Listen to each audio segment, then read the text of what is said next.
Shalom, selamat pagi ibu-ibu yang dikasihi Tuhan.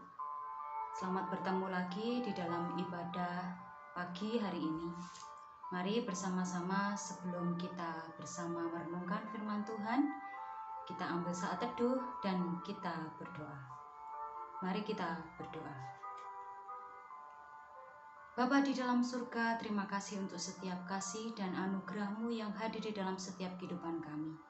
Terima kasih untuk penyertaan-Mu karena Tuhan sudah memelihara kami, memberikan kami kesehatan, bahkan memberikan kami sukacita, memberikan kami kemampuan, dan memberikan kami kerinduan untuk kami bersama-sama berkumpul di pagi hari ini. Ya Tuhan, bersama-sama hari ini kami akan merenungkan firman Tuhan. Kiranya Tuhan sendiri yang hadir di tengah-tengah kami, menolong kami, membimbing kami, sehingga apapun yang kami renungkan bersama, semuanya seturut dan sesuai dengan kehendak-Mu. Berfirmanlah Tuhan, berkati kami sebagai hamba-Mu, sehingga apapun yang kami sampaikan boleh benar-benar sesuai dan seturut dengan kehendak-Mu. Terima kasih Tuhan. Amin. Ibu-ibu yang dikasihi Tuhan, firman Tuhan pada pagi hari ini terambil di dalam surat Yakobus pertama, ayat yang kedua sampai ke-8 yang berbunyi demikian. Iman dan hikmat. Saudara-saudaraku, anggaplah sebagai suatu kebahagiaan apabila kamu jatuh ke dalam berbagai-bagai pencobaan. Sebab kamu tahu bahwa ujian terhadap imanmu itu menghasilkan ketekunan. Dan biarkanlah ketekunan itu memperoleh buah yang matang, supaya kamu menjadi sempurna dan utuh, tak kekurangan suatu apapun. Tetapi apabila di antara kamu ada yang kekurangan hikmat, hendaklah ia memintakannya kepada Allah, yang memberikan kepada semua orang dengan murah hati, dengan tidak membangkit-bangkit, maka hal itu akan diberikannya. Hendaklah ia memintanya dalam iman, dan sama sekali jangan bimbang. Sebab orang yang bimbang sama dengan gelombang laut, yang diombang-ambingkan kian kemari oleh angin. Orang demikian janganlah mengira bahwa ia akan menerima sesuatu dari Tuhan. Sebab orang yang mendua hati tidak akan tenang dalam hidupnya. Amin. Ayat nats pada pagi hari ini terambil dari ayat yang kelima yang berbunyi demikian. Tetapi apabila di antara kamu ada kekurangan hikmat, hendaklah ia memintakannya kepada Allah, yang memberikan kepada semua orang dengan murah hati, dengan tidak membangkit-bangkit, maka hal itu akan diberikan kepadanya. Berbahagialah setiap kita yang merenungkan firman Tuhan, akan lebih berbahagia lagi bagi setiap kita yang melakukan firman Tuhan di dalam kehidupan kita sehari-hari. Amin. Ibu-ibu yang dikasihi Tuhan, pernahkah kita merasa insecure? Insecure itu adalah suatu perasaan di mana kita merasa cemas, merasa takut, bahkan merasa bahwa diri kita tidak layak. Itu membuat kita merasa, seringkali istilah ini disebut dengan insecure. Insecure ini biasanya dialami dan seringkali datang ketika persoalan kehidupan itu muncul. Ibu-ibu yang dikasihi Tuhan, judul firman pada pagi hari ini adalah berbahagia di dalam penderitaan. Tentu judul ini adalah judul yang sangat susah ya untuk kita pahami. Bagaimana mungkin kita berbahagia di dalam penderitaan? Sedangkan ketika kita menderita itu rasanya sakit. Menderita itu pasti penuh dengan tangisan. Tapi bagaimana kita harus berbahagia? Ibu-ibu yang dikasihi Tuhan, beberapa waktu lalu sebelum pandemi, saya mengenal seseorang perempuan yang sangat hebat menurut saya. Ketika saya bertemu dengan perempuan tersebut, tetangga saya waktu itu, beliau adalah seorang perantau yang pindah ke kota Kediri. Kemudian beliau adalah seorang anak Tuhan yang menurut saya adalah perempuan yang hebat. Nah, seorang ibu ini adalah seorang perempuan ini adalah seorang ibu memiliki seorang anak perempuan, dan kemudian suaminya memiliki sakit. Ya, sakitnya itu adalah sakit mata, di mana suaminya mengalami minus mata. Tetapi karena minusnya ini tidak terobati, bahkan sampai parah, sampai seperti mengalami kebutaan. Jadi setiap hari sang teman saya ini menjadi tulang punggung keluarga. Dia harus mencari nafkah untuk anaknya dan suaminya. Namun apa yang terjadi, Bapak Ibu yang dikasihi Tuhan, sahabat saya ini ternyata dari cerita yang disampaikan, dia menceritakan bahwa saya bersyukur Mbak Erni karena saya diberikan Tuhan penderitaan. Setiap hari kadang saya hanya memegang uang 5.000 saja, padahal saya harus beli beras, saya harus beli kebutuhan pokok, saya harus membayar SPP anak saya. Waktu itu anaknya sekolah di SMP 1. Kemudian dia bercerita, saya setiap hari menggunakan lutut saya berdoa kepada Tuhan. Saya tidak bisa bercerita kepada orang tua saya karena orang tua saya sudah meninggal. Saya juga tidak bisa bercerita kepada saudara saya karena saudara-saudara saya adalah orang yang juga kekurangan. Saya juga tidak bisa bercerita kepada mertua saya karena mertua saya juga kekurangan. Maka apa yang harus saya lakukan? Saya berjualan tapi saya sepi, tidak bisa menghasilkan. Maka yang harus saya lakukan ketika saya tidak punya uang sama sekali, saya berdoa kepada Tuhan. Tapi apa yang terjadi Mbak Erni waktu itu? Saya tiba-tiba ada anak Tuhan, teman-teman dari gereja datang. Saya tidak pernah mengeluhkan masalah saya kepada mereka. Tiba-tiba mereka berkata kepada saya, "Mbak, saya kok sepertinya rindu sama sampean. Ini ya tak kasih sangu ya untuk anaknya." Nah, hal yang itu terjadi terus-menerus. Dan dia menceritakan hal itu dengan menangis terseduh-seduh, dengan menyaksikan betapa hebatnya Tuhan di dalam kehidupan dia.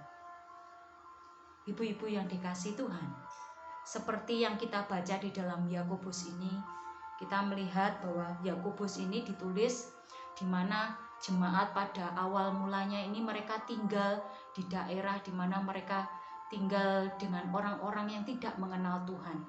Bahkan mereka harus mengalami penganiayaan, mereka harus mengalami kesesakan. Bahkan satu orang dari sahabat mereka itu harus meninggal dunia karena mereka adalah orang Kristen. Ibu-ibu yang dikasihi Tuhan, di dalam ayat ini Tuhan mengingatkan kita, terlebih penulis atau Yakobus mengingatkan kita khususnya di ayat yang ketiga. Sebab kamu tahu bahwa ujian terhadap imanmu itu menghasilkan ketekunan. Ini seperti sebuah remind atau sesuatu yang mengingatkan kita bahwa ternyata di balik segala ujian itu membuat kita semakin tekun. Tekun untuk apa? Tekun untuk mengandalkan Tuhan. Tekun untuk berdoa kepada Tuhan. Sama seperti kisah yang saya ceritakan tentang sahabat saya tadi. Dia mengisahkan bahwa ketika dia menderita, dia berbahagia. Bagaimana mungkin dia berbahagia? Karena dia bisa melihat kehadiran Tuhan di dalam kehidupan dia.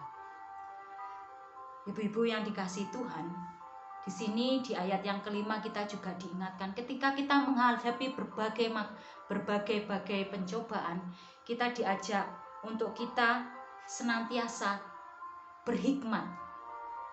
Manusiawi ya ibu-ibu yang dikasihi Tuhan, ketika kita mengalami masalah, mungkin pernah kita bersungut-sungut, kita bertengkar dengan pasangan kita, bahkan kita bisa bertengkar dengan orang-orang yang kita sayang, tetangga kita, atau orang-orang di sekitar kita, atau bahkan ketika kita memiliki masalah, mungkin emosional kita lebih tinggi, sering baper, atau bahkan seringkali mengikuti isi hati kita tanpa kita memikirkan apa yang orang lain pikirkan. Karena kita terlalu cenderung memikirkan persoalan kita sehingga kita menganggap bahwa diri kita paling menderita.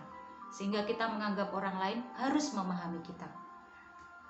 Ibu-ibu yang dikasihi Tuhan, melalui firman Tuhan ini kita diajarkan bahwa kita harus senantiasa berbahagia di dalam penderitaan. Karena melalui penderitaan itu kita dapat belajar bahwa kita mengandalkan Tuhan 100% di dalam kehidupan kita. Seperti renungan yang saya berikan di beberapa waktu lalu, saya juga mengajak ibu-ibu untuk mengandalkan Tuhan. Demikian juga hari ini. Kita diingatkan lagi untuk kita boleh mengandalkan Tuhan 100% di dalam kehidupan kita. Seperti firman Tuhan tadi di dalam ayat yang ke-7. Di ayat yang ke-6 sampai yang ke-7 demikian. Hendaklah ia memintanya di dalam iman dan sama sekali jangan bimbang. Sebab orang yang bimbang sama dengan gelombang laut yang diombang-ambingkan kian kemari oleh angin. Perasaan bimbang atau insecure atau cemas apapun yang kita alami di dalam kehidupan kita ketika kita mengalami masalah, itu justru akan membuat kita semakin jauh dari Tuhan. Kita semakin tidak bisa melihat karya Tuhan di dalam kehidupan kita.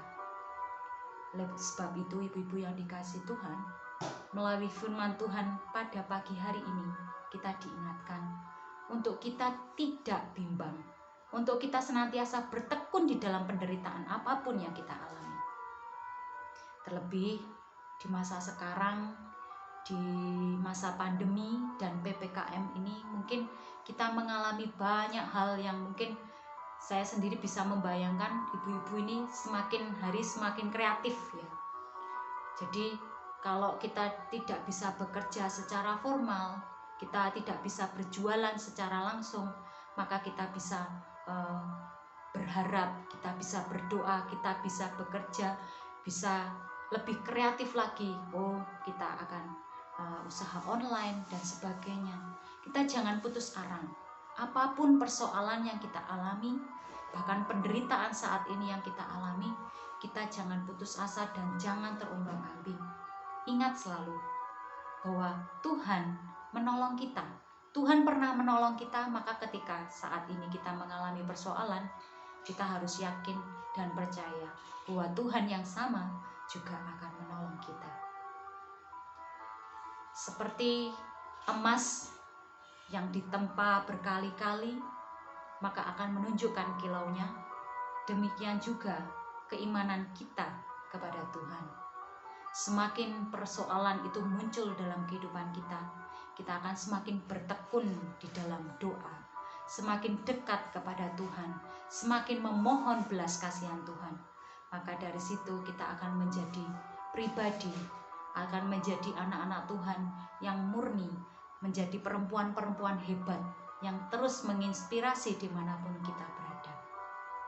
Demikian ibu-ibu yang dikasihi Tuhan, biarlah melalui renungan firman Tuhan pada hari ini yang singkat ini, kita dapat senantiasa dikuatkan dan senantiasa diberikan kemampuan untuk dapat melewati segala persoalan yang ada. Mari kita berdoa.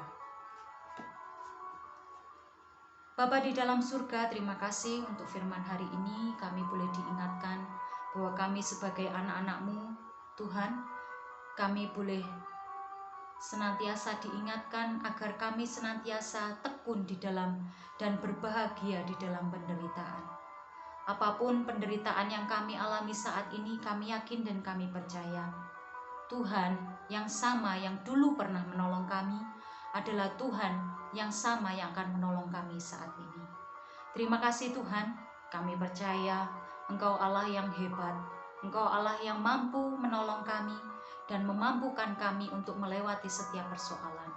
Jikalau saat ini kami mengalami cobaan, entah itu di dalam krisis yang saat ini kami alami, di dalam pandemi ini, kiranya Tuhan hadir di tengah-tengah kami dan menolong kami, agar kami semuanya dimampukan untuk melewati setiap penderitaan yang ada dengan penuh bahagia. Karena kami tahu Tuhan, di balik segala penderitaan, Tuhan menguatkan kami dan iman kami semakin bertambah kepadamu. Terima kasih Tuhan, kami serahkan doa kami di dalam tangan-Mu dan kami serahkan kehidupan kami di dalam kuasa-Mu. Hanya di dalam nama Tuhan Yesus kami berdoa. Amin. Terima kasih ibu-ibu yang dikasihi Tuhan. Kiranya kita senantiasa diberkati, senantiasa diberikan kesehatan, dan senantiasa berbahagia. Tuhan memberkati.